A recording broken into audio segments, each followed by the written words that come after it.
오늘은 23페이지를 같이 볼까요? 오늘도 여러분들이 좀 생각을 하시고 또 질문도 적을 수 있으면 어디에 적으셔서 끝나는 시간에 또 같이 나눴으면 좋겠습니다. 자, 다시 돌아와서요. 23페이지 제목을 한번 같이 읽어보도록 하겠습니다. 시작. 약속을 지키시는 하나님. 네.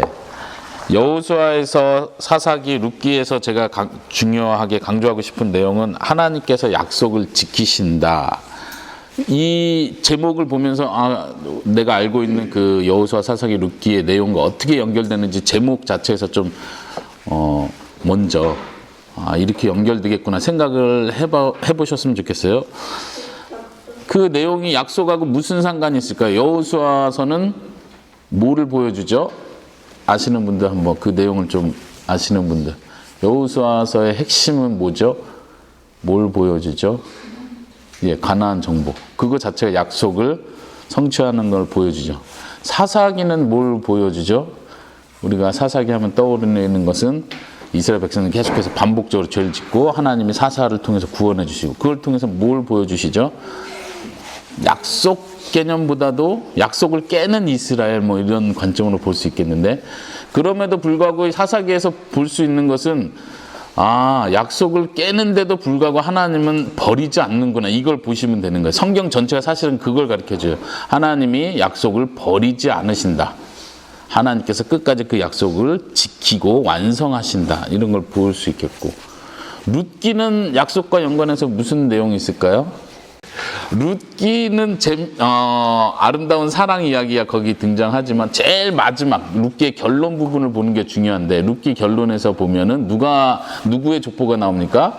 다윗 왕의 족보가 나오죠. 그 족보가 나오기까지 그 스토리의 핵심 결론이 그쪽으로 간다는 걸 여러분들이 놓치지 않으신다면, 약속과 연관해서 하나님이 이 룻기는 사사 시대, 그 암울했던 사람들이 계속해서 반복해서 죄를 짓던 그 시대를 배경으로 한 이야기라면, 하나님이 그 암울한 시대 속에서도 여전히 약속을 기억하시고 하나님이 보내실 자를 이런 이야기 속에서 계획하시고 성취하시는구나, 이걸 보시면 됩니다. 그런 관점에서 제목이 약속을 지키시는 하나님, 이렇게 여러분들이 이해를 하시면 좋겠고, 저는 이 약속이라는 개념이 창세부터 시작해서 계시록 전체에 이루어진 아주 중요한 주제라고 생각을 합니다. 여러분들 생각 안 나시겠지만 창세기 할 때 창세기의 제목은 약속하시는 하나님이었어요. 그리고 벌써 여호수아에서 약속을 지키시는 하나님. 그런데 그 약속은 오늘 살펴보겠지만 완벽하게 이루어진 약속은 아니에요. 물론 땅에 대한 약속이 성취되는 걸 보여주지만 그 땅 자체, 가나안 땅 자체를 주시는 게 하나님의 목적은 아니었죠. 최종 목적은 아니었다는 거예요. 궁극적 목적은 아니었다는 거예요. 결국은 그 모든 약속이 요한 계시록에 가면서 하나님이 진짜로 궁극적으로 목표하시고 계획하시고 이루시려고 했던 약속이 이것이구나 하고 보여주는 거예요. 그래서 저는 성경 전체의 핵심이 하나님께서 약속하시고 하나님께서 약속을 지키신다. 그 약속을 지키시는 것 안에 우리가 구원을 받는 내용이 들어가는 거죠. 그러니까 성경을 볼 때 보통 우리는 어떻게 구원받는지 가르쳐주는 책, 구원받은 사람으로 어떻게 살아야 되는지 가르쳐주는 책, 이렇게 보통 이야기하고, 그것도 틀린 말은 아니지만 우리가 좀 더 구원의 개념을 좀 더 크게 보는 게 좋다는 생각이 들어요. 그러니까 내 중심으로 내가 죄인이었고 내가 구원받았고 내가 천국 가고 이렇게 끝나는 게 아니라, 하나님께서 세상을 만드시고 이 세상이 죄악 가운데 있는 걸 회복하시겠다고 약속하셨고, 그 약속을 하나님은 이루신다. 사람의 죄에도 불구하고 사람의 방해에도 불구하고 하나님은 그 뜻을 이루신다. 이 큰 별 차이 안 나죠. 별 차이 안 나는데 조금 더 크게 보시면은 내가 그 안에서 하나님이 작정하시고 계획하신 그 엄청난 하나님의 의지 속에서 내가, 이런 표현, 덤으로 구원받았구나, 이거를 느끼는 게 굉장히 중요해요. 구원은 그냥 덤으로 주시는 거예요. 하나님은 그냥 열심히 하신 거고, 예를 들면 엄마 아빠가 열심히 일해가지고 좋은 집을 산 거예요. 한 10년 열심히 일하고 돈을 모아서 열심히 했어요. 그건 누구를 위한 거예요? 부부를 위한 거죠. 근데 애들은 덤으로 그냥 그 집을 누리는 거죠. 우리의 구원이 마치 그런 것과 비슷합니다. 하나님은 하나님이 계획하신 거예요. 삼위 하나님께서 작정하시고 계획하시고 하나님의 이름을 걸고 그 회복의 약속을 성취하신 거예요. 그리고 우리는 그냥 덤으로 그 회복 안에 들어가 있는 거예요. 이해되십니까? 예. 네, 한번 그 23페이지 나누는 그 책별로 나누는 간단한 내용을 보면서 한번 지난번처럼 전체를 한번 살짝 훑고 그 다음 페이지를 넘겨보도록 하겠습니다. 여호수아에서는 크게 네 부분으로 나눠놨죠. 1장부터 5장까지는 정복을 위한 준비. 정복을 위한 준비라는 건 지금 가나안 땅을 정복하는 거예요. 좀 배경 지식을 필요로 하시는 분들을 위해서 좀 더 설명하면은 하나님께서 창세기에서 아브라함을 부르시고 아브라함의 가족이 점점 커지면서 이집트 땅으로 내려갔었죠. 그리고 이집트 땅에서 출애굽기 지난 시간의 내용에 보면 출애굽기에서는 벌써 이집트에서 아브라함의 가족들이 약속받은 그 가족들이 굉장히 많은 숫자가 늘어났고 거의 400년이라는 기간 동안에 이집트에서 노예 생활을 하게 됐었죠. 그리고 하나님께서는 내가 한 약속을 기억해서 이 백성을 내 백성으로 삼고 내가 탈출시킨다. 이집트에서 탈출시킨다. 해서 데리고 나오셨어요. 그리고 언약을 맺으셨어요. 너희는 나의 백성이다. 그리고 하나님이 약속한 것이 무엇이냐면 내가 너희들에게 땅을 준다. 그 땅이 바로 가나안 땅이죠. 이 가나안 땅은 아브라함에게 처음 약속했던 땅이고 그 가족들 자손들에게 계속 약속했던 땅인데 이제는 아브라함 한 사람에게 약속의 땅을 준다는 얘기가 아니라 이스라엘 백성 전체에게 내가 아브라함에게 했던 그 약속대로 이 가나안 땅을 주겠다 한 거고 그 우리가 지난 시간에 살펴본 내용은 바로 가나안 땅을 정복하고 그 가나안 땅에 들어간 게 아니라 이스라엘 백성들 믿지 못해서 광야에서 40년 동안 방황하고 벌받고 1세대 첫 번째 엄마 아빠 세대가 다 죽고 지금 2세대가 된 거죠. 모세도 죽고 그 다음에 여호수아는 모세의 바로 후계자가 됩니다. 그래서 모세의 후계자인 여호수아가 2세대 백성들을 데리고 가나안 땅을 지금 정복하려고 하는 그런 배경이죠. 그래서 1장부터 5장까지는 정복을 위한 준비를 합니다. 그래서 여호수아가 정탐꾼을 보내고 가나안 땅에 정탐꾼을 보내는 내용도 있고 그 다음에 요단강을 건너는 장면이 있죠. 여러분들 그 22페이지 지도 한번 살짝 보실까요? 지도에서 신명기 설교가 주어진 모압 평지 보이십니까? 거기 보면 요단강이라고 써있죠. 그 요단강을 지금 건너는 순간이에요. 요단강의 서쪽이 지금 가나안 땅, 하나님이 약속해준 땅이고 이스라엘 백성들은 그 요단강 건너서 이제 전쟁을 본격적으로 시작해야 되는 때가 된 거예요. 그래서 요단강을 건널 때 하나님께서 기적적으로 요단강 건너게 하시죠. 이 요단강 건너는 장면도 모세가 이스라엘 백성을 이끌고 홍해바다를 건널 때 못지않게 아주 익사이팅한 장면이죠. 그리고 거기서 여호수아 5장에 보면 특별히 여호수아가 군대 장관, 여호와 하나님의 군대 대장을 만나는 장면이 나와요. 한 사람이라고 표현되지만 그냥 그 한 사람은 우리와 똑같은 사람이 아니고 신적인 존재로서의 한 사람을 만나죠. 그리고 6장부터는요, 여리고성을 점령하는 것. 그러니까 가나안 땅에 이제 땅을 밟고 나서 큰 성 두 개를 정복해야 된다. 하나는 여리고성이고 두 번째는 여리고성보다 작은 아이성을 점령하는 내용. 이 내용이 성경에서 자세히 나와요. 여기서 주려고 하는 교훈이 있죠. 교훈은 뭘까요? 여리고성 정복하는 그 긴 스토리와 아이성을 정복하는 그 실패를 경험하는 이런 경험들을 통해서 주려고 하는 교훈은 뭘까요? 하나님이 하신다. 예, 그렇죠. 또 뭐가 있을까요? 순종해야 한다. 그렇죠. 하나님이 하신다. 순종해야 된다. 믿음이 필요하다. 요단강 건너는 것부터 그걸 계속 보여주죠. 여리고성을 점령할 때도 하나님이 시키신 전략은 너무 좀 황당하고 이게 전쟁인가 싶지만 그것에 순종하기를 하나님께서 요구하시는 거죠. 믿음과 순종을 계속 시험하시는 장면들을 볼 수 있고요. 또 12장 안에 어떤 내용이 있냐면 기브온이라는 가나안의 한 민족이 항복하고 들어오는 거죠. 근데 방법은 속여서 우리가 저 멀리서 소문을 듣고 왔습니다. 이렇게 했는데 사실 알고 보니까 가나안 땅에 민족이었죠. 그때 재밌는 것은 여호수아가 묻지 않고 여호와께 묻지 않고 그냥 받아들이거든요. 그래서 거기에 대한 좀 신학적 평가도 우리가 생각해 볼 수 있는데 그 잘한 건가 못한 건가 이렇게 생각해 볼 수 있어요. 여러분들은 어떻게 생각하세요? 묻지 않고 받아들였어요. 그냥 믿어줬죠. 저 같아도 아마 그랬을 것 같아요. 왜냐면 저는 사람을 잘 믿거든요. 내가 속으면 속았지 일단 믿어주자 이런 스타일인데, 성경은 어떤 면에서 묻지 않고라는 표현을 통해서 하나님을 의지하지 않았다는 걸 강조할 수도 있고, 반대로 그 강조가 하나님의 뜻이 무엇인지 여호수아가 분명히 알았다는 관점에서 항복하고 들어온 민족을 절대 공격하거나 죽이지 않거든요. 그러니까 하나님께서 가나안 땅의 모든 민족을 전멸해라 했을 때는 반항하는 사람들을 전제로 하시는 얘기예요.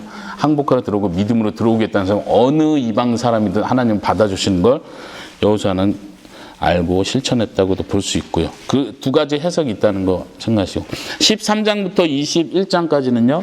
이제 이 부분은 여호수아서 읽을 때 재미없는 부분이에요. 뭐 우리 레위기 뭐 민수기 할 때 재미없는 부분들이 있는데, 여러분들이 성경을 읽다가 재미없는 부분, 다시 말하면 재미없다는 건 우리가 당장 적용할 건 아닌데 계속 너무 구절이 길 때 이걸 말하는, 그때는요 여러분들이 속독 성경 있죠? 2배 빠르기로 하는 거, 그걸로 해가지고 들으시면 참 좋습니다.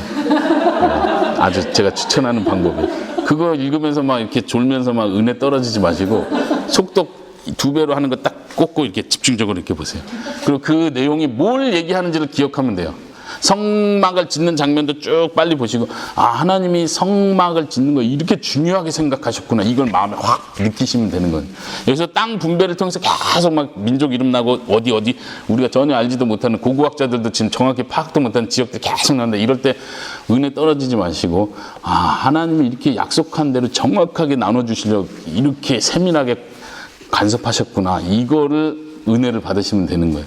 그렇게 하시고, 땅 분배하는 내용, 여기서 특별히 레위 지파에 대한 이야기가 나오면서 지난 시간에 그런 얘기를 살짝 했었는데, 레위 지파에게는 기업을 주지 않았다, 이 얘기를 다시 한번 반복해요. 땅이 없는 거예요. 대신에 거기서도 똑같이 뭐라고 표현하는, 한번 적어보세요. 13장 33절 나중에 찾아보시면, 거기에 보시면은 레위인의 기업은 여호와 내가 그들의 기업이다, 이런 표현을 다시 한번 합니다. 우리가 여러 민족 중에, 예수 믿는 사람들이 여러 민족 중에 이스라엘 백성처럼 부름을 받았다면, 진짜 우리는 여러 이스라엘 민족 지파들 중에 레위 지파로 부름받았다는 거 여러분들이 기억하셔야 돼요. 우리는 레위 지파예요. 요즘에 뭐 이스라엘 회복운동, 여기에 레위 지파 뭐 이런데 하여튼 레위 지파 중에 여러 레위 지파들도 성전 맡는 여러 가지 일들이 있는데, 그 중에 제사장이 있죠. 제사장 중에 우리는 지난 시간에 그런 표현을 했죠. 대제사장으로 부름을 받았다. 대제사장 예수님 아니에요? 예, 예수님이 대제사장인데 우리도 대제사장과 같은 수준의 영광을 얻은 거죠. 지성소로 다 나아갈 수 있는 영광을 얻었다는 차원에서요. 그리고 또 하나 재밌는 건 20장에 보시면 도피성에 대한 이야기가 나와요. 도피성은 가나안 땅 여러 군데에다가 성을 특별히 지정을 해가지고, 이 성은 사람들이 실수로, 어떤 사람이 실수로 누구를 죽였을 때 글로 도피해라, 숨어 있을 수 있는 지역이에요. 여기는 굉장히 하나님께서 만드신 법 중에 아주 특이한 재밌는 법이에요. 오늘날에도 그런 법 비슷한 게 있나요? 교회 들어오면 경찰이 사찰에 들어가면, 그렇죠? 절에 들어가면 못 잡잖아요. 좀 비슷한 것 같아요. 근데 어쨌든 여기서 하나님께서 아주 중요하게 명했는데, 여기에 한 구절만 찾아볼까요? 여호수아 20장 6절 한번 읽어보겠습니다. 개역개정으로요. 그 살인자는 회중 앞에 서서 재판을 받기까지, 또는 그 당시 대제사장이 죽기까지 그 성읍에 거주하다가, 그 후에 그 살인자는 그 성읍 곧 자기가 도망하여 나온 자기 성읍으로 자기 집으로 돌아갈지니라 하라 하시니라. 도피성은 모르고 부지중이라고 표현하죠. 실수로 전혀 의도하지 않았는데 죽였을 때 그 사람을 살려줘야 되는, 숨기 위해서. 왜냐면은 어쨌든 누군가를 죽였기 때문에 이 사람은 보복하는 사람, 다시 말하면 이 피는 피로 갚아야 된다는 그 원리를 적용하기 위해서 그 친족 중에 누군가는 이 사람을 잡아서 반드시 처형을 하든가 정확한 심판을 받아야 되는데 그런 사람들이 피할 수 있는 곳이에요. 그런데 6절의 재밌는 표현은 그 사람의 재판을 받기까지. 여기서 말하는 재판은 제가 볼 때는 긍정적으로 이 누명이 풀리는 재판을 말하는 것 같아요. 또 하나는 대제사장이 죽기까지. 그 당시 대제사장이 죽기까지. 거기에 피할 수 있죠. 근데 이 표현이 물론 이 도피성에 대해서는 이거보다 더 자세하게 나오진 않아요. 그런데 우리가 생각할 수 있는 건 왜 이런 표현을 썼지? 대제사장이 죽기까지. 저는 이걸 좀 신경 쓰거든요. 왜 그랬을까요? 이 뭘 의도할까요? 심판을 받기까지 대제사장이 죽기까지 거기 있었습니다. 다시 말하면 대제사장이 오래오래 살면 이 사람들 계속 숨어 있을 수 있는 거죠. 근데 죽었대. 그럼 어떻게 해요? 아, 큰일 났다. 내가 어쩌면 이 사람이 어쩌면 떠나야 될 수도 있고 어쩌면 그 피해 보복자가 자기를 죽일 수도 있는 상황이 될 수도 있다는 거죠. 하여튼 자세하게는 모르지만 도피성의 아주 재밌는 부분이 이 부분이에요. 이따가도 한번 보겠지만 이 죽기까지라는 표현과 또 한번 여호수아에서도 이런 비슷한 표현이 나오거든요. 제사장 얘기가 아니라 여호수아가 죽기 전까지 이스라엘 백성들이 하나님의 말씀을 잘 들었다. 이런 표현들이 여기서 우리가 좀 생각해 볼 수 있어요. 이 대제사장도 그렇고 여호수아도 그렇고 예수님을 예표한다는 거 우리가 생각하면 복음적인 의미를 좀 파악할 수 있지 않을까. 우리에게 있는 대제사장은 영원한 대제사장은 죽지 않고 계속 계시는 분이죠. 그게 우리에게는 모든 피난처가 되는 근거가 되는 거죠. 그런 쪽으로 우리가 생각해 볼 수 있을 것 같아요.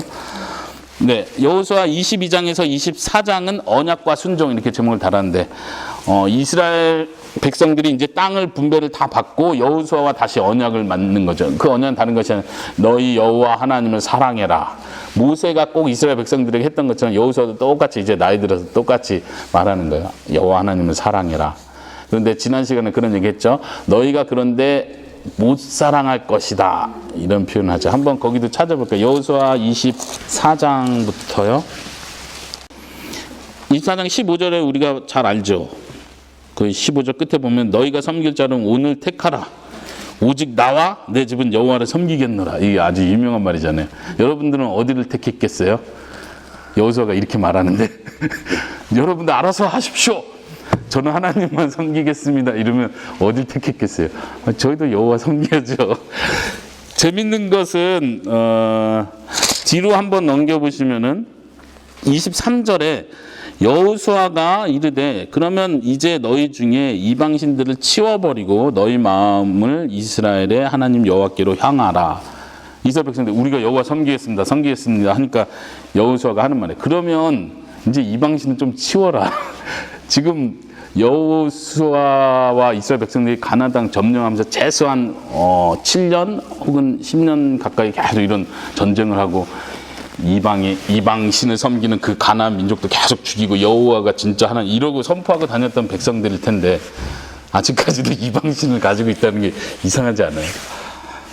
네, 하여튼 보려고 하는 구절은 19절. 여호수아가 백성에게 이르되 너희가 여호와를 능히 섬기지 못할 것은 그는 거룩하신 하나님이시요 질투하시는 하나님이시니 너희의 잘못과 죄들을 사하지 아니하실 것입니다. 지난 시간에 여호와의 이름을 알리시는 하나님 모세에게 내가 죄를 용서하되 벌은 면해주지 않는다. 우리가 중요하게 하나님을 이해해야 되는 부분이라는데 지금 여호수아도 똑같이 말하는 거예요. 너희가 하나님 못 섬긴다. 왜냐하면 잘못과 죄를 용서 안 해주기 때문에 너희가 하나님 못 섬긴다는 거예요. 그렇죠? 하나라도 걸리면 너는 끝이다. 하나님은 완전 거룩하신 분이다. 그냥 웬만큼 거룩하신 분이 아니고 말 그대로 죄를 전혀 가까이 하지 않는 거룩하신 분이고 또 강한 표현이죠. 질투하시는 하나님이다. 하나님 외에 다른 것을 사랑하는 걸 절대 그냥 용납할 수 없다. 내가 너희들을 사랑하니까 너희가 바람피는 것 정도는 눈 감아줄 수 있어. 이거는 사랑하는 게 아니죠. 안 사랑한다는 뜻이죠. 내 아내가 다른 남자를 사랑하고 있는데 괜찮아. 난 여보가 행복하길 원해. 뭐 이거는 사람은 그렇게 말해도 멋있을 수 있어요. 뭐 결혼 배경 말고 그런 표현 있잖아요. 가수들 노래 보면 사랑하니까 보내준다고. 결혼 아직 안 했으니까 그럴 수도 있죠. 뭐 결혼 아직 안 했으니까. 근데 하나님은 달라요. 왜냐면 나한테 와야 진짜 행복이라는 거 하나님의 부인할 수 없는 거예요. 근데 너가 그쪽 가서 좀 행복할 수 있다면 보내줄게 이렇게 말할 수 없는, 그건 사랑하지 않는다는 뜻이죠. 그렇기 때문에 질투하시는 거예요. 여호수아나 모세나 똑같이 말한 게 너희가 하나님을 못 섬긴다. 지난 시간에 살펴봤지만 하나님께서 마음에 할례를 행해 주시기 전까지는 우리는 하나님을 사랑할 수도 섬길 수도 하나님의 은혜를 누릴 수도 없다는 거. 네, 그렇게 연결해서 보면 좋을 것 같습니다. 자, 사사기로 한번 넘어가 볼까요? 사사기 이야기는요, 이제 여호수아가 죽고 나서 여호수아 이후에 이스라엘 백성들의 지도자들이 계속 나타나는 거예요. 그런데 사사 시대의 배경을 좀 알려면 가나안 땅을 정복하고 나서 사사 시대는 벌써 가나안 민족이 이스라엘 지파들이 땅을 분배해서 나눈 상태잖아요. 그 상태에서 사사들은 이스라엘 전체를 통치하는 왕이 아니에요. 모세나 여호수아는 이스라엘 전체를 통치했죠. 이 전체를 이끌었단 말이에요. 근데 사사들은 그런 게 아니고 지방마다 그 지파마다, 그러니까 12사사가 나올 때 어느 지파 이렇게 나오잖아요. 어느 지파, 그리고 어느 민족과 싸웠다 이런 얘기를 보시면 알겠지만 한 지파에서 그 부분적으로 활동하던 지도자들이라고 생각하시면 돼요.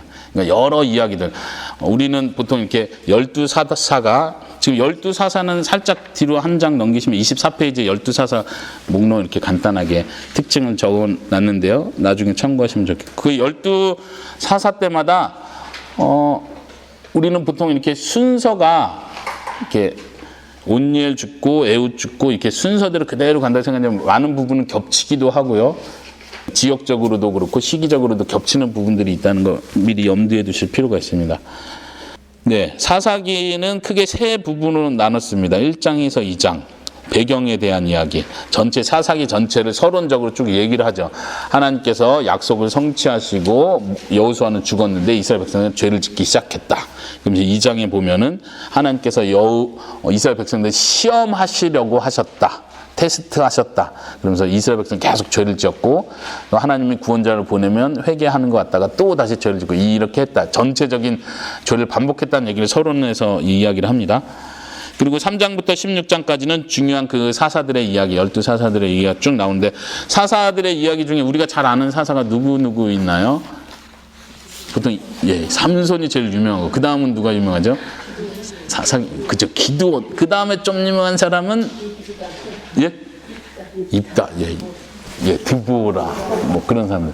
우리가 그렇게 좀 알 수 있는 이유는 목사님들이 설교를 그쪽으로 많이 해서 그래요. 그쪽으로 많이 하는 게 잘못됐다는 게 아니라 실제로 성경에서 그 사람들의 분량을 제일 많이 차지를 해요. 삼손 이야기가 거의 몇 장을 차지하고 그 다음 많이 차지하는 게 기드온 이야기이기 때문에 스토리가 나오잖아요. 일단 그 스토리를 통해서 하여튼 성경 우리에게 가르침을 주려고 하는 거예요. 그래서 그 스토리 전체를 보고 너무 조목조목 자세한 적용을 가져오려고 하면 안 되고, 예를 들면 기드온이 양털을 가지고 시험을 했대. 그러면 나도 양털은 아니라도 누군가 자꾸 시험하려고 하잖아요. 하나님을. 예수님은 시험하지 말라 이랬는데 기드온은 시험했는데 왜요? 뭐 이러면서 그렇게 적용하지 말고 그 스토리 전체를 통해서 하나님이 뭘 보여주시려고 하는가 자꾸 보는 게 중요해요. 삼손 이야기도 많잖아요. 뭐 여자 조심해라 뭐 이런 적용도 할 수 있지만 단순히 그런 적용은 아니거든요. 그렇죠? 하나님께서 이렇게 불완전한 한 사람을 하나님의 구원의 큰 목적을 위해서 여전히 아끼시고 돌봐주시고 기회를 주시고 이렇게 사용하시는구나. 그런 큰 관점을 보는 게 굉장히 중요합니다. 항상 성경을 읽어갈 때요. 그렇고요. 17장부터 21장 마지막 뒷부분은 적지 않은 분량인데요. 거기 표현한 것처럼 사사시대의 타락상을 보여준다. 크게 나누면 한 두 가지 이야기 정도로 나눌 수 있는데, 한 미가라는 사람이 자기 개인적인 제사장을 자기 집에 특별히 마련하는 거죠. 부자인 것 같아요. 그래서 제사장은 하나님의 법대로 하자면 이스라엘 전체를 위한 제사장이 돼야 되는데 그냥 내가 내 마음대로, 말 그대로 우상숭배적인 특징들을 보여주는 거죠. 또 하나 19장부터 그 마지막까지는 한 레위인이, 하나님께 선택받은 그 레위인이 첫 번째 부인도 아니고 첩을 둬서 그 첩이 죽게 되니까 그거에 대한 보복을 피해 보복을 하게 되는 아주 잔인한 내용들이 나와요. 이런 거를 통해서 볼 수 있는 건, 야, 이게 갈대로 갔구나. 맛이 갔구나. 끝난 거구나. 이걸 우리는 확실히 알아야 돼요. 근데 그 역사를 다시 한번 전체를 보면은 지금 모세가 그렇게 말했고 여호수아가 그렇게 말했고 그 다음 세대를 보여주는 거잖아요. 어쨌든 그 다음 세대가 진짜 엉망진창이 됐구나. 약 사사시대는 우리 예전에 봤던 페이지 있나요? 한번 9페이지, 교재 9페이지 한번 볼까요? 거기 보이십니까? 도표. 거기 숫자가 써있죠. 몇이 써있으니까? 350. 그러니까 그 대충 어느 정도 감안했을 때 연도인데, 물론 이거보다 길 수도 있고 제 생각에 이거보다 훨씬 더 짧을 수 있다. 아까 말한 것처럼 겹칠 수 있기 때문에 그 사사들의 사건들이. 근데 거의 한 300년 동안에 이스라엘 백성은 완전 엉망진창이 된 거죠. 맞습니까? 왜 이 사람들만 그랬을까요? 보통 이렇게 질문하는 사람이 있어요. 예를 들면 창세기에서 출애굽기 넘어갈 때 400년 동안 이스라엘 백성들이 이집트에서 노예 생활했어요. 물론 400년 동안 노예 생활을 한 건 아니지만 그 400년 기간 안에 그런 일이 일어났죠. 그러면서 왜 하나님은 이스라엘 백성들을 노예로 만드시도록 놔두셨을까? 성경이 아무 말 안 하니까. 성경이 주는 힌트는 하나예요. 아브라함에게 처음 약속을 하죠. 예언을 하죠. 너의 후손들이, 너의 자손들이 이방 나라에서 종살이를 할 것이다. 아브라함에게 약속을 하거든요. 그래서 예전에 제가 그 얘기 했죠. 어떤 부흥사 목사님 와가지고 아브라함이 그 언약 맺을 때 졸아가지고 그 저주를 받은 거. 언약 맺는데 아브라함이 깊이 잠들었다 이러니까, 그래서 설교 시간에 졸지 말라고 이러면서 제가 아주 생생하게 기억하는데, 그러니까 거기에 대한 더 이상 배경 얘기는 없고 아브라함한테 예언했고 그리고 400년 동안 노예 생활을 했다. 하나님 왜 그랬을까? 구출하는 멋있는 장면을 연출하기 위해서 이스라엘이 노예로 만드셨구나. 이렇게 쉽게 생각할 수는 없어요. 왜냐하면 분명한 건, 제가 확신하는 건 사사시대 300년 기간을 통해서 보여주는 건 어마어마한 죄를 짓는 거거든요. 이스라엘 백성들이 요셉과 함께 이집트 땅에 가서 하나님이 복을 주신 거죠. 생명을 살려준. 그 70명의 사람들이 정말 하나님께 감사하면서 100년, 200년, 300년 산 게 아닌 거는 100% 확신한 거예요. 왜냐하면 벌써 홍수 때부터 사람이 생각하는 것이 어려서부터 악하다라고 이미 말했고, 그리고 홍수 사건을 본 그 노아의 자손들 똑같이 더 잔인한 죄를 짓는 걸 보잖아요. 아브라함의 자손들도 마찬가지예요. 우리 조상 아브라함이 기적적으로 아들을 가졌대. 요셉을 통해서 우리가 기적적으로 이런 걸 경험했대. 그렇다고 해서 착하게 산 게 아니라는 거예요. 지금 사사시대가 그게 똑같이 패턴이 반복되는 걸 보여주는 거예요. 요단강을 건넜고, 그리고 여리고성 무너뜨릴 때 어마어마한 기적으로 하나님 하신 걸 계속 얘기를 들었겠죠. 그 백성들이 하나님을 잘 믿은 것이 아니라 여전히 죄를 졌다는 걸 계속 생생하게 보여주는 거죠. 그 사사가 사는 시대까지는, 그 사사가 있는 동안은 평안하고 하나님을 잘 순종하려고 했죠. 여호수아 때 표현한 것처럼. 그래서 결국 이 사사기를 통해서 강조하는 것 중에 하나는 뭐냐면은 그 사사들이 안 죽으면 된다는 거예요. 이해하시죠? 여호수아가 안 죽으면 떠나지 않아요. 여호수아 증인이 있으니까 혼내겠죠. 또 사사들이 이런 하나님의 구원을 경험하고 우리가 어떻게 했는지 계속 증명해 주면 돼요. 근데 세대가 바뀌고 사람은 죽고, 그래서 우리에게 죽지 않는 그 사사가 필요한 거예요. 지켜보고 계신 그 사사, 그분이 바로 예수님이 되시는 거죠. 그분이 우리와 함께 있기 때문에 우리가 죄에서 이겨낼 수 있는 힘을 얻는 거예요. 예. 그 다음에 룻기를 한번 보겠는데, 룻기는 1장부터 4장까지밖에 안 되고, 아까 말했던 것처럼 그 스토리 자체에서 우리가 볼 수 있는 건, 강조해야 될 건, 스토리에 너무 재밌어서 빠지면 안 되고, 결론은 항상 예수 그리스도의 조상, 다윗의 탄생. 하나님께서 거기서 룻은 어떤 여자예요? 중요한 건 이방 여자라는 강조가 있죠. 여호수아 사건에서도 이방 여자 라합이 구원받는 걸 일부러 초점을 두는 것처럼, 라합이 왜 강조되죠? 라합은 예수님의 조상이에요. 라합 계통을 통해서 예수님 오시고 룻 계통을 통해서 예수님 오시고, 마태복음에 보면 라합과 룻이 나오죠. 그 그 중요한 인물이기 때문에 강조를 하지만 결국 그것이 족보가 강조하려고 하는 건 하나님께서 이 암울한 세대 속에서도 여전히 약속을 지키시기 위해서 하나님의 일을 하고 계신다. 우리가 생활 속에서 느끼는 게 그거잖아요. 나는 미처 생각 못했는데 하나님이 뭔가를 뒤에서 다 준비하고 계셨다는 걸 어느 때 느끼잖아요. 그럼 막 섬찟하잖아요. 하나님이 이걸 계획하셨었네. 하나님은 지금도 그렇게 하고 계십니다. 룻기는요, 그 내용이 어렵지 않기 때문에 좀 쉬는 의미에서 영상을 하나 보고 하도록 하겠습니다. 아까 여기서도 이제 보아스에 대한 이야기를 하면서 보아스가 이제 한국말로는 어떻게 했죠? 기업 물을 자 이렇게 돼 있는데, 예, 그 뜻은 하나님 나라 이스라엘의 가문이 끊기지 않기 위해서 하나님께서 정하신 법으로 그 계보를 이을 수 있는 사람, 뭐 예를 들면 땅을 가나안에서 땅을 팔았다. 그럼 이 기업의 땅인데 이 기업의 땅을 다시 물어줄 수 있는 사람, 다시 말해 돈을 넣고 이 기업을 다시 차지하게 해줄 수 있는 그 사람, 이런 사람들을 가리키는 거예요. 자손 계보도 마찬가지고. 근데 보아스가 이제 그 역할을 담당한 사람이 된 거죠. 보아스를 통해서도 우리는 예수 그리스도께서 우리를 구원하시면서 하신 일이 어떤 일인지도 우리가 볼 수 있겠죠.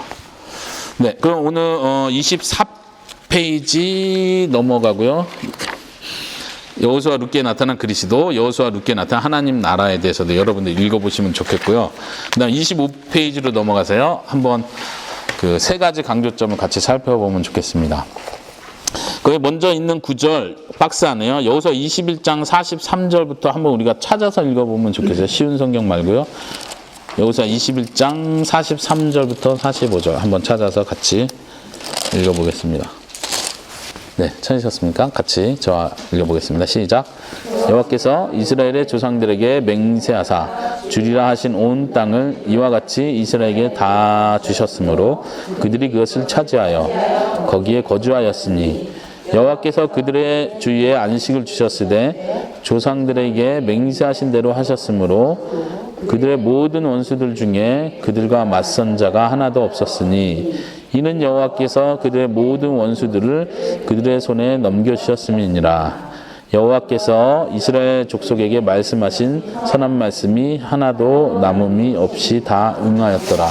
역사 안에서 하나님이 이렇게 약속을 성취했다는 걸 도장을 정확하게 딱 찍고 가는 거예요. 우리가 이 말씀을 들을 때 우리의 삶 속에서 오늘 우리가 살고 있는 이 시대 가운데 하나님께서 이루시는 구원의 역사에 대한 보증으로 여러분들이 느낄 수 있으면 좋겠습니다. 이거는 뭐 우리가 뭐 그냥 집을 하나 새로 구입하려고 하는데 하나님이 약속에 응답해 주셨으면 좋겠어요. 뭐 이런 식으로 적용하는 게 아니잖아요. 땅을 하나 사려고 하는데 기도 중에 하나님이 확신을 주셨어요. 하나님 반드시 하실 거예요. 이렇게 적용하라는 게 아니고 하나님이 우리를 통해서 우리의 삶 가운데 우리를 구원하시고자 하는 그 약속을 반드시 성취하신다. 내가 때로는 실패하고 넘어져 죄를 짓는 것 같지만 하나님 여전히 그 구원을 보장하신다는 차원에서 우리가 그 확신을 받을 수 있는 구절로 적용할 수 있으면 좋겠습니다. 하나님께서 어쨌든 약속을 정확하게 이루셨다는 걸 보여주는 거예요. 그렇죠? 일단 역사적으로 1차적으로 하나님께서는 다 약속을 이루신 거예요. 처음에 아브라함에게 하셨던 약속, 너의 자손이 많아질 것이다 하신 약속도 다 지키셨죠. 출애굽기 1장에 보시면요. 온 이스라엘 백성이 온 땅에 가득하게 됐다 이렇게 표현하거든요. 온 땅이라는 표현을 써요. 온 땅인 실제적으로 문자적으로는 그렇지 않지만 출애굽기 1장에는 이스라엘 백성이 온 땅에 가득하게 됐다 이렇게 표현해요. 신명기에서는 모세가 이스라엘 백성이 하늘의 별과 같이 많아졌다 이렇게 표현을 해요. 약속이 성취된 걸 정확하게 표현하고자 하는 거예요. 지금 여기서도 여호수아에서도 분명히 그걸 보여주는 거예요. 아브라함에게 땅을 약속했는데 그 땅 하나님 말씀하신 그대로 다 주어졌다. 평안을 주셨다. 안식까지 주셨다. 어느 누구도 맞서는 자가 없었다. 완성되었다. 이렇게 지금 표현을 해주는 거예요. 근데 이거는 지금 굉장히 이미지적인 표현이라는 거를 기억하셔야 돼요. 문자적으로 진짜로 그랬다는 건 아니에요. 이해하시죠? 아까 말한 대로 이스라엘 백성들이 문자적으로 온 땅에 가득했다는 뜻이 아니죠. 성취했다는 이미지를 강조하는. 여기서도 맞아요. 온 땅을 차지하겠고 어느 누구도 맞서지 못했다. 그 남아있는 자질구레한 가나안의 족속들이 아무도 맞서지 못한 건 아니에요. 그쵸? 나중에 이스라엘 백성들이 계속 정복을 더 했어야 되는데 너무 강하고 힘들어서 결국 정복 못하고 도리어 하나님의 약속을, 하나님의 명령을 순종하지 못한 대가로 가나안 족속들에게 당하는 장면들을 보는 거잖아요. 그러니까 어쨌든 여호수아는 그걸 강조하는, 하나님은 하실 일을 다 하시는 분이시다. 그리고 그것이 최종 마지막 예수 그리스도께서 오시는 그날 완성될 거를 또 보여주는 거죠. 똑같이. 그 안식을 주셨다, 이 표현을 하면서 우리가 같이 생각해야 되는 표현을 하나 찾아보겠는데, 히브리서 4장 8절 9절을 한번 찾아볼까요? 네, 찾으셨습니까? 제가 읽어보겠습니다. 같이 읽을게요. 시작. 만일 여호수아가 그들에게 안식을 주었더라면 그 외에 다른 날을 말씀하지 아니하셨으리라. 그런즉 안식할 때가 하나님의 백성에게 남아있도다. 히브리서는 믿음을 강조하고 구약시대 그 모형이 어떻게 원형으로 드러나는지를 보여주면서 안식에 대한 얘기, 아까 여호수아에서는 안식을 주셨다 이렇게 표현하는데 히브리서는 대놓고 안식이 다 완성된 게 아니다, 남아있다, 최종 완성을 기다리는 것이다, 그런 표현을 하죠. 한번 히브리서 11장도 한번 볼까요? 11장으로 넘어가면요, 11장 13절 14절을 제가 읽어볼게요. 이 사람들은 다 믿음을 따라 죽었으며 약속을 받지 못하였으되 그것들을 멀리서 보고 환영하며 또 땅에서는 외국인과 나그네임을 증언하였으니 그들이 이같이 말하는 것은 자기들이 본향 찾는 자임을 나타냄이라. 그들이 약속을 받지 못했다는 걸 도리어 더 강조를 하죠. 어쨌든 구약의 역사 안에서 하나님이 약속하는데 다 성취했다, 봐라, 다 성취했지, 하나님 말은 땅에 떨어지지 않아, 이걸 보여줬지만 아직 우리가 봐야 될 더 큰 그림이 있다는 거예요. 아직 하나님이 완성하고자 과정 중에 있는 더 큰 그림이 있다는, 구원의 완성, 하나님 나라의 회복, 그거를 보여주고 있는 그 약속이 아직 남아있다, 이거를 강조하고 있는 것입니다. 오늘 약속을 지키시는 하나님이라는 이 제목 속에서 우리가 두 가지를 볼 수 있는 거예요. 역사적으로 진짜로 약속을 지키시는 하나님이었다는 걸 보여주는 거고, 또 하나는 아직 남아있는 그 약속, 우리가 앞으로 보고 경험해야 될 그 약속을 반드시 지키시는 하나님이라는 것을 우리가 볼 수 있는 겁니다. 첫 번째 강조 한번, 첫 번째, 이스라엘을 대신하여 싸우는 용사. 제가 가로하고 여자의 후손 이렇게 놨거든요. 특별히 여호수아는 전쟁 이야기가 많이 나오기 때문에 용사에 대한 강조가 나와요. 여호수아가 여호와의 군대 장관을 만나는 장면도 그렇죠. 그리고 모세 때부터 시작해서 하나님께서는 내가 너희를 위해서 싸운다, 이런 표현들을 계속 강조하시죠. 홍해 바다를 건너고서 모세가 하나님을 찬양할 때도 여호와는 용사시라, 거의 표현 적혀 있죠. 출애굽기 15장 3절에 보면 모세가 그런 표현을 해요. 여호와는 용사시다. 그죠? 그 이후로 하나님은 계속 용사로서 등장을 해요. 그리고 하나님은 계속 우리를 위해서 싸우는 분으로 등장을 해요.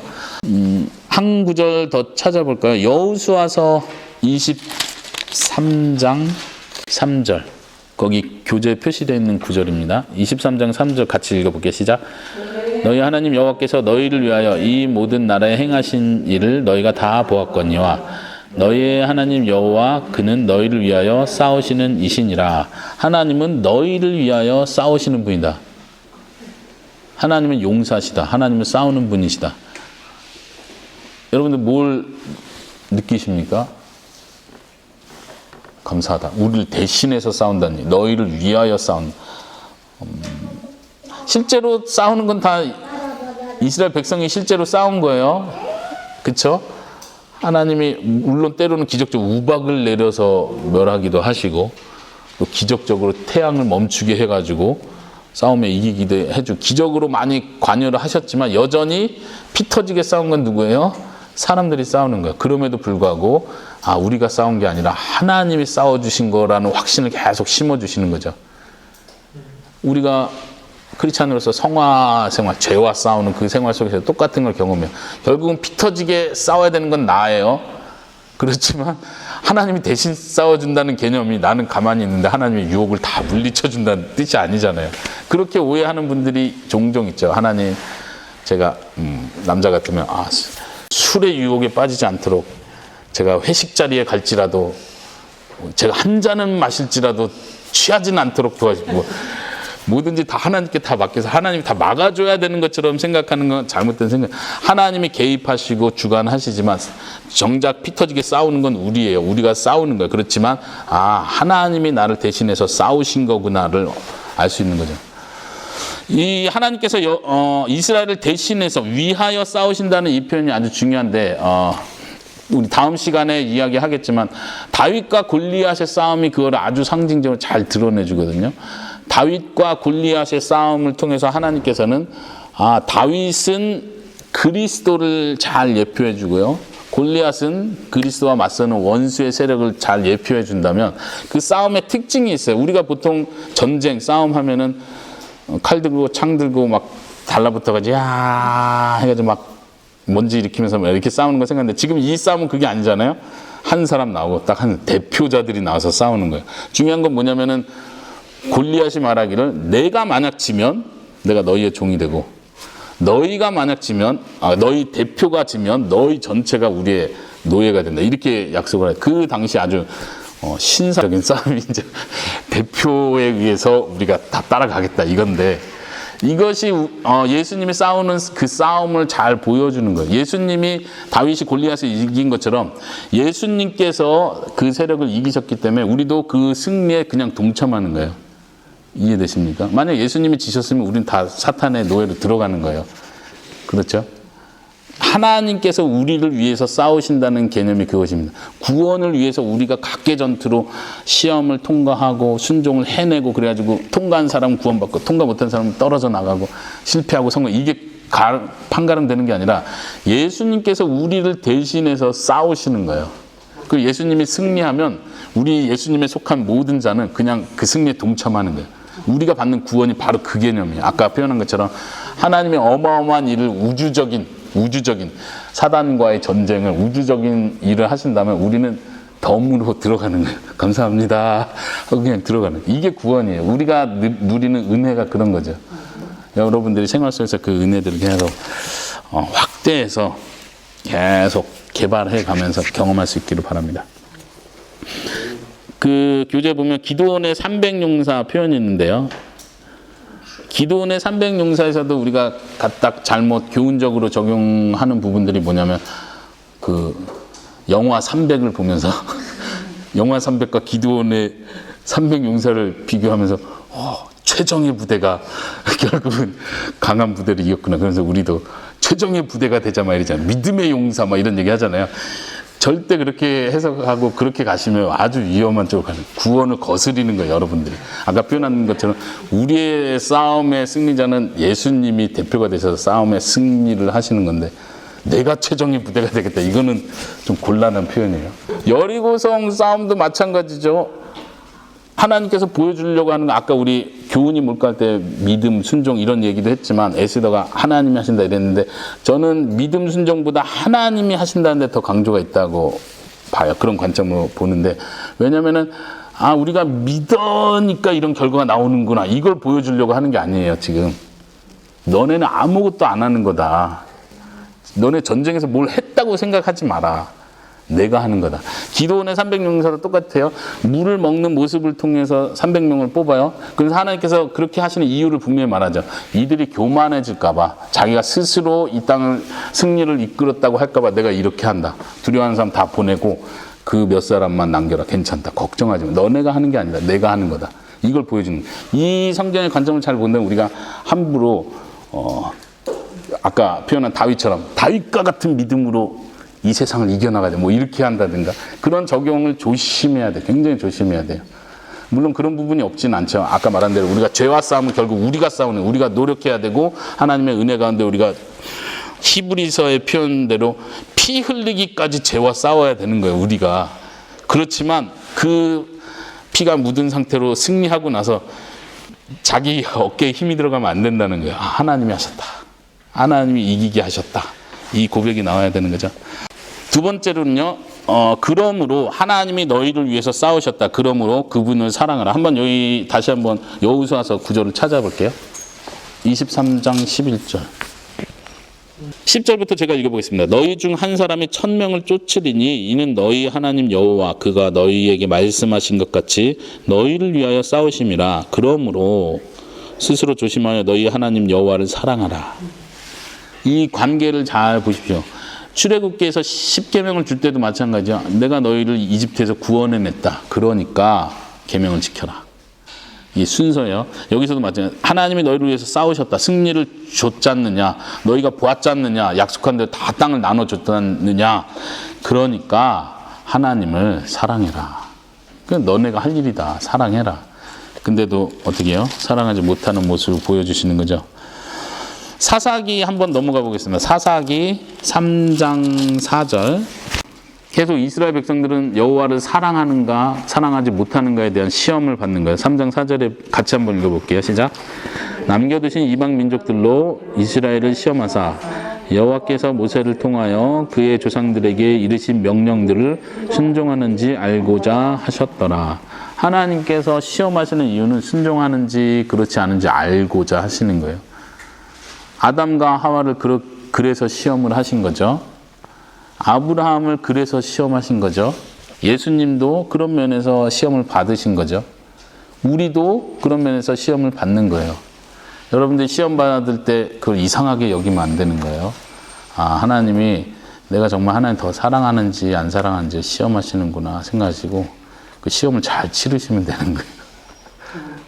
예, 너무 긴장하지 마시고 지난 시간에 얘기한 것처럼 너무 인생을 빡빡하게 살지 마시고 편하게 시험 보세요.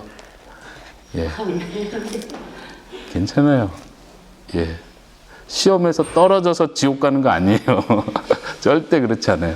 하나님은 우리를 계속 시험하시고 연단시키시고 훈련시키시고 성장하게 하시고 약점을 보게 하시고 하나님의 은혜를 더 생각하게 하시고 내가 더 겸손하게 그 일을 계속 하시는 거예요. 그것이 하나님의 일이니까. 그리고 우리는 그 안에서 계속 시험을 받는 거예요. 그리고 아 내가 여전히 교만하구나. 마음이 딱딱하구나. 하나님의 사랑이 금방 있는구나. 이걸 계속 되뇌이시기 바랍니다. 아 나는 아주 나쁜 놈입니다. 10년이 지나도 아 내가 10년 동안 그 피 터지게 죄와 싸웠는데도 여전히 나는 안 되는 존재구나. 그런데 여전히 하나님 날 사랑하시는 변함없이 사랑하시는구나. 이거를 여러분들 계속 확인해 갈 수 있기를 바랍니다.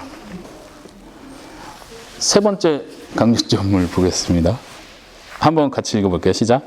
이스라엘의 죄악 속에서도 약속을 이루어 가시는 하나님. 아까 말한 대로 사사기가 계속 그걸 보여주는 거죠. 이스라엘이 계속 어떻게 그렇게 계속 하나님을 거역할 수 있을까? 한 세대가 끝나면 그 다음 세대가 그걸 다 잊어버리고. 그건 지금 한 세대 한 세대를 말하지만 사실 우리가 이스라엘 백성들을 욕할 수 없는 이유는 우리가 그러잖아요. 1년, 2년 이렇게 우리는 계속 반역하잖아요. 작년에 하나님 베풀어준 은혜가 엄청났는데 올해 다시 시작하잖아요.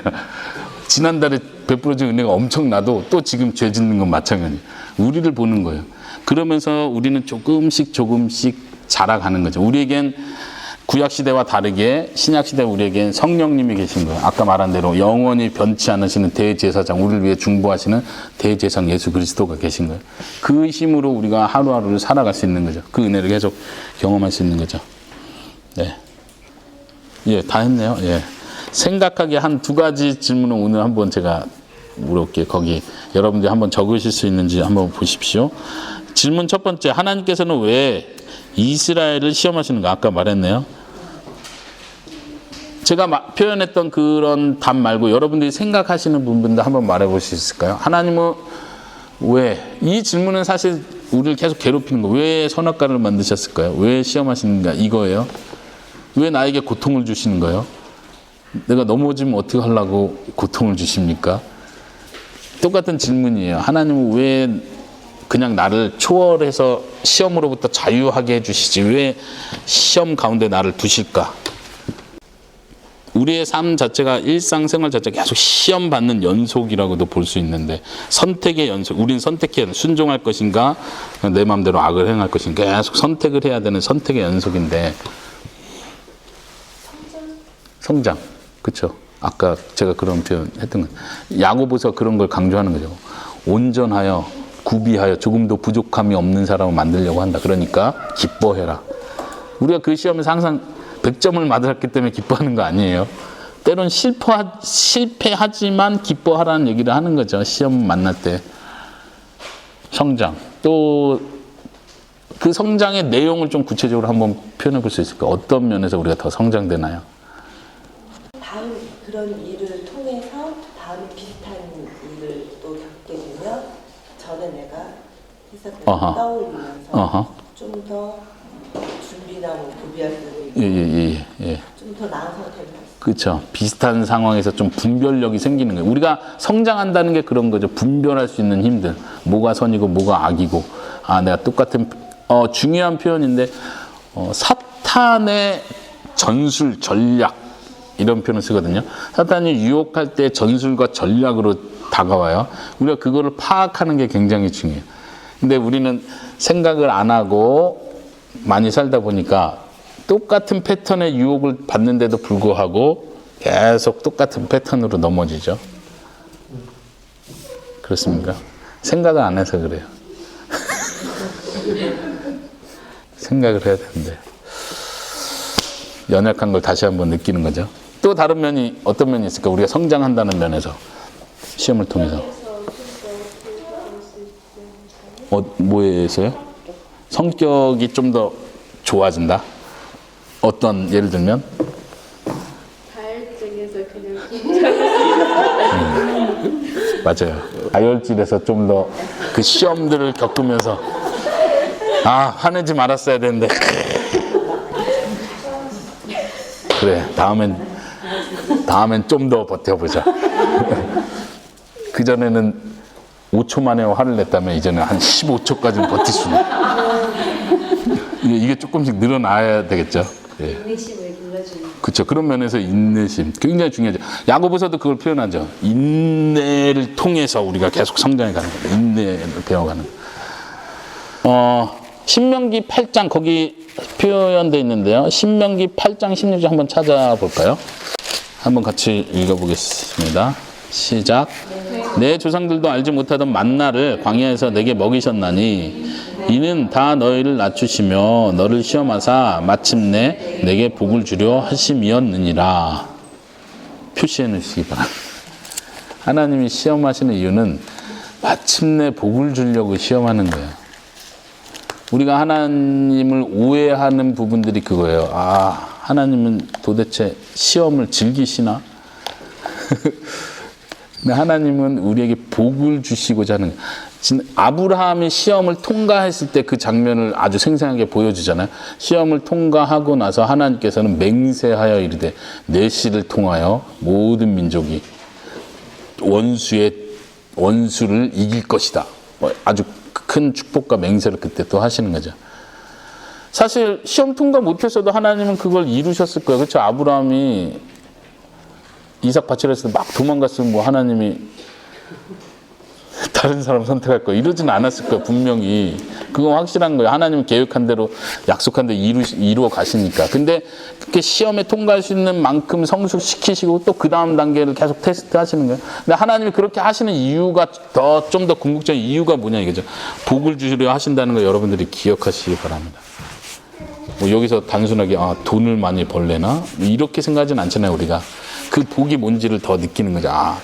하나님과 내가 더 가까워지고 더 하나 되고 내가 예전에 보지 못했던 그 영적인 축복들을 더 생생하게 보게 되는 그런 복들, 이 땅에서 고난 가운데 기뻐할 수 있는 복들, 고난을 초월할 수 있는 복들, 무엇과도 상관없이 내 안에 평안을 유지할 수 있는 복들, 이건 우리가 살아가면서 너무나 필요로 하는 것들이에요.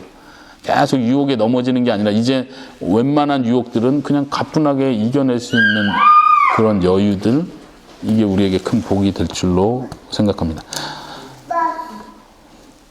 혹시 다른 질문 오늘 배우는 내용 중에서 하고 싶은 거 있으세요? 저는 항상 설교를 준비하던 이런 강의, 공부를 준비할 때 항상 생각하는 것 중에 하나가 뭐냐면 이게 나에게 무슨 도움이 되는가를 자꾸 생각하거든요. 우리가 성경 개관을 전체를 하면서도 저는 결론적으로 그거에 대한 확실한 유익을 여러분들이 느낄 수 있기를 바라는 마음으로 강의를 하거든요. 아까 말한 것처럼 하나님의 그 큰 약속이 나하고 무슨 상관이 있어? 그 큰 이야기, 우주적 전쟁, 뭐 나는 덤으로 들어가고, 물론 덤으로 들어가니까 그게 유익이긴 하겠죠. 근데 그게 실제 내가 지금 오늘 하루를 사는데 무슨 도움이 되냐 이거죠. 그래, 구원 받는 거 뭐 감사한데 지금 내가 당장 닥친 문제, 내가 받는 걱정, 스트레스 무슨 도움이 되지? 내 사람과의 관계, 내가 해야 될 어떤 일들을 풀어가야 되는 그 문제들, 그게 그런 것들과 또 연관 지을 수 있을까 이런 생각들을 해보거든요. 혹시 여러분들에게 던지는 질문인데, 우리가 성경의 큰 그림들을 알아가면서 하나님은 약속하시고 그 약속을 지켜나가신다. 그 약속을 지키기 위해서 대가를 지불하시고 우리를 위해 싸우시고 그런 성경의 이야기들, 성경 속의 이야기들을 우리가 보는데, 그게 지금 현실 나의 삶에 어떤 도움이 되시는 것 같으세요? 아직 처음 잘 모르겠지만 그래도 이렇게 생각하는데, 만약에 내가 하나님을 몰랐으면, 모르고 살았으면은 좀 더 나아지기도 힘들고, 세상이 이렇게 같은 패턴으로 이렇게 전순과 한다 했는데 그때도 계속 넘어지고 오히려 화만 더 많이 내고 그런 식으로 안 좋은 길로 더 갔을 텐데, 하나님이 있었기에 그걸 알게 해주시기에 우리를 위해서 싸우신다는 걸 알기 때문에 좀 더 자기 모습을 보게 되고, 다른 사람을 뭔가를 할 때도 하나님을 생각하면서, 예를 들어서 아까 말했듯이 인내심을 베이든가 이렇게 좀 더 솔직히 인생 속에서 좀 더 뭔가 나아질 수 있지 않을까. 여전히 이렇게 추상적이긴 하지만 계속 그 인내라는 표현, 우리 성격이 나아지는 거, 화를 낼 때 이런 실질적인 적용점들이 있다는 거를 얘기를 하는 거죠. 근데 그게 이제 사실 자기 자신을 계속 보면서 생활 속에 이게 계속 적용하는 훈련이 그래서 필요한 것 같아요. 이렇게 좋은 얘기로 끝나고 그 순간에 은혜 받았다 이렇게 그냥 두리뭉실하게 넘어가지 말고, 그 은혜가 내 속에서 뭘 바꾸고 있는지를 자꾸 관찰을 하셔야 돼요. 바꿀 수 있도록 만들어 가셔야 돼요. 어떤 분이 이렇게 은혜를 정의하는 걸 봤는데, 은혜는 죄를 싸워 이기는 힘이다. 우리가 은혜 받았다고 많이 말하잖아요.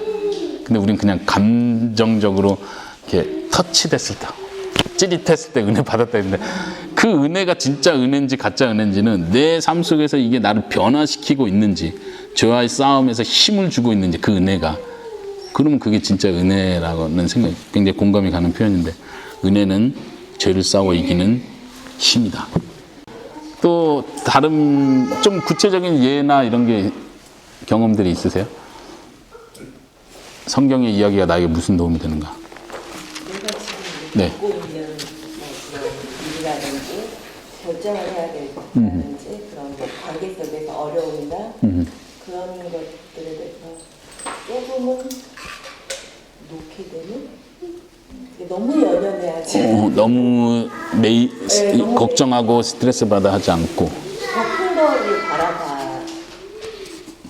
더 큰 거는 뭐죠, 거기서? 예. 그쵸. 예. 그 큰 그림을 보는 그 힘. 그냥 요 작은 거 하나에 연연하지 않고, 내가 여기서 어렸을 때 이런 경험인데, 여러분들 혹시 자녀들에게 그런지 모르는데, 제가 어머니한테 항상 어릴 때 테스트를 많이 받았거든요. 한 초등학교 1, 2학년 뭐 그 이하 때 어머니는 항상 뭐 과자를 주든 사탕을 주든 이렇게 한 뭉치를 줘요. 그럼 감사하잖아요. 기쁘잖아요. 그럼 감사해야지, 뭐 감사하는데, 엄마 거기서 2개만 줘 이래갖고 주면 준 걸로 끝내고, 아니면 엄마 거 가지고 나머지를 나한테 주든가, 꼭 이만큼을 줘놓고 거기서 얼마를 달래요. 근데 나중엔 강도가 심해져가지고 준 것만큼을 다시 엄마 줄 수 있어 이러는 거예요. 뭐 너무 갈등되더라고. 그런 테스트를 받아가면서, 내가 이거 이제 생각하는 거죠. 어릴 때는 이거 내가 엄마한테 2개를 주면 나중에 엄마가 또 더 주겠지, 이걸 생각하는 거죠. 이 좀 큰 그림이 있어야 내가 2개를 줄 수 있는 거예요. 단순히 내가 2개가 뺏기면 이거 끝나는, 나 더 먹고 싶은데, 이렇게 생각하면 안 되죠. 엄마는 자비가 풍부하셔서 내가 이 2개 준 거를 귀엽게 여겨 주실 거야, 이거를 이제 배우는 거죠, 내가. 그래서 나중에 뭐 그 엄마 줘봐 그러면 또 테스트 하시는구나. 알았어요? 쉽게 가져가세요. 짧은 인생의 순간인데 이 짧은 경험을 우리의 실제 삶에 적용해 볼 수 있을까요? 하나님이 어느 때는 나에게 너무 많은 헌신을 요구하는 것 같아요. 내가 감당 못할 것 같아요. 하나님이 나쁜 것 같아요, 이건. 근데 아까 말한 대로 큰 그림을 좀 더 볼 수 있다면, 내가 그 하나님에 대한 신뢰를 내가 정말 확신할 수 있다면, 지금 손해보는 것 같고, 내가 희생되는 것 같고, 내가 힘든 것 같고, 이거 하나님이 정말 이걸 요구했을까? 정말 하나님이 이걸 나에게 원하는 걸까라는 순간 속에서 과감하게 하나님이 나 사랑하는데 다 가져가세요. 이렇게 할 수 있는 수준까지. 너무 높은가요? 그 정도까지. 그러니까 인생을 너무 내가 혼자 다 살아내야 된다는 생각에서 벗어날 수 있는 힘을 준다고 생각해요.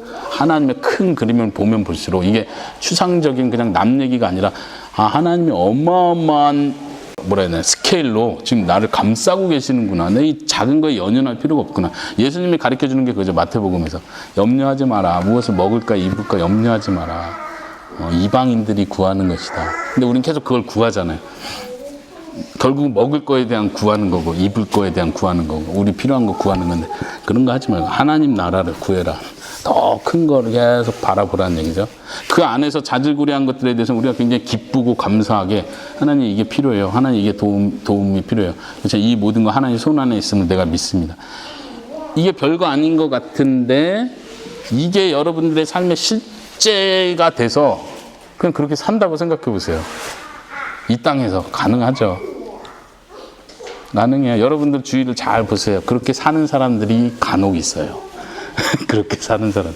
항상 그 사람도 그렇게 살진 않지만 어느 순간에 그런 삶을 보여줘요. 그럼 그걸 잘 보시고 그걸 딱 흡수하시고. 또 이 사람도 이런 면에서는 또 그렇게 결단하네. 그것도 내 걸로 만드시고. 그래서 여러분들이 완전 업그레이드 되는 거예요. 네, 말씀을 배우면서 여러분들 계속 그 큰 그림과 내 작은 일상을 연결할 수 있는 힘들이 생기면 좋을 것 같습니다. 그냥 성경 좀 결론적으로 제가 얘기하고 마무리를 하면요. 성경 속에서 하나님께서 내가 약속했다. 그리고 나는 그 약속을 지켰다. 봐라. 그리고 역사 속에서 계속해서 하나님께서 지키시는 걸 보여주거든요. 예를 들면 다음 시간에 왕에 대한 이야기를 볼 텐데 하나님이 예정하신 그 왕 다윗을 통해서 보여주는 거예요. 다윗이 어떻게 통치를 잘하는지 하나님 뜻에 얼마나 합당하게 하는지 내가 왕을 보내준다고 했는데 왕을 보내준 걸 봐라. 땅을 준다고 한 것도 땅을 줬지. 자손을 많게 한다는 것도 다 했지. 이 역사 속에서 이루시는 것을 통해서 하나님이 결국 하시고자 하는 건 하나님의 최종 언약의 완성 때가 있다는 걸 계속 보여주는 거예요. 그리고 아직 그 최종 완성이 완성되지 않았다는 걸 계속 강조하는 거예요. 우리가 사는 세상을 자꾸 보는 관점이 그거예요. 제가 예전에도 창세기 처음 할 때부터 계속 강조했지만 하나님이 처음 만드신 세상과 완성하신 세상이 있어요. 근데 우리는 그 중간에 있는 거예요. 그래서 힘든 거예요. 중간에 있기 때문에 이것도 아니고 이것도 아닌 거죠. 거듭나가지고 완전히 성화된 것도 아니고 그렇다 그냥 죄 속에 하나님 모르고 사는 것도 아니고 그냥 어설픈 이 관계를 우리는 못 버텨내는 거예요. 근데 제가 말했지만 이 어설픈 관계를 버텨내야 돼요. 왜냐하면 하나님은 반드시 완벽한 하나님의 뜻에 완벽한 성취를 할 거를 약속했어요. 근데 우리의 믿음은 너무 약해서 그 약속을 못 믿는 거예요. 그러니까 이 중간 단계가 너무 힘든 거거든요. 하루하루 사는 게 너무 힘든 거예요. 하나님이 진짜 약속하고 그거를 지금 전혀 변함없이 계속해서 그 약속을 분명하게 계속 확장시켜서 완성 때까지 끌고 간다는 걸 믿으면 되는데 못 믿어요. 우리가. 그게 믿음이 없는 거잖아요. 하나님은 그걸 위해서 뭘 하시냐면 성경을 자세히 기록해 가지고 하나님이 약속을 성취했던 걸 봐라. 계속 보여줘요. 약속을 성취했지. 예수님 보내준 것도 심지어 예수님이 어린아이로 태어난 것도 아직 완성 때를 보게 해주시는 거예요. 내가 왕을 보낸다고 했지 구원자를 보낸다고 했지 봐라 보냈지 않느냐. 예전에 성탄절 저희 교회에서 성탄절 예배 참석하신 분들 기억나실지 모르겠는데 그런 설교를 했었어요. 예수님이 오신 건 심판과 구원을 동시에 보여주는 거라고. 그거는 예수님이 재림할 때의 심판과 구원을 예표해 주는 거예요. 예수님의 초림은 예수님의 재림을 예표하는 거예요. 예수님이 바다를 잠잠케 했어요. 자연 만물이 질서를 벗어나서 막 세상에 저주를 받은 상태로 질서를 어기고 자연 만물이 사람을 도리어 괴롭히지만 예수님이 자연 만물을 잠잠케 하시면서 창조 질서의 세계를 다시 정상으로 돌려놓는 짧은 순간을 보게 했어요. 그걸 통해서 마지막에 그런 일이 일어날 걸 보여주는 거예요. 이건 예표일 뿐이죠. 우리 삶 속에서 경험하는 것도 지난주에 너무 힘들었는데 그때 기도했더니 딱 응답이 됐어. 이거는 그냥 예표일 뿐이에요. 그래서 그때 하나님이 딱 응답해 줬는데 왜 지금 또 문제가 생겼지? 이렇게 생각하면 안 된다는 얘기예요. 이게 계속 고난의 똑같은 반복이 아니라는 걸 아셔야 돼요. 예전에 몇 년 전에, 몇 달 전에 그 기도 응답의 경험을 통해서 우리는 하나님이 어떤 분인지를 보는 거예요. 하나님은 약속하신 걸 반드시 이루시는구나. 하나님의 뜻을 벗어나서 일어나는 일이 하나도 없구나를 하나님은 계속해서 성경을 통해서, 우리의 삶을 통해서, 성도들의 삶을 통해서 계속 그걸 보게 하시는 거예요. 그걸 봐야 우리가 믿음이 생기잖아요. 안 보면 믿음이 안 생기잖아요. 성경을 그래서 보는 거고, 성도들의 삶을 그래서 보는 거고, 내 삶을 되돌아보면서 기억하는 거예요. 계속 기억하셔야 돼요.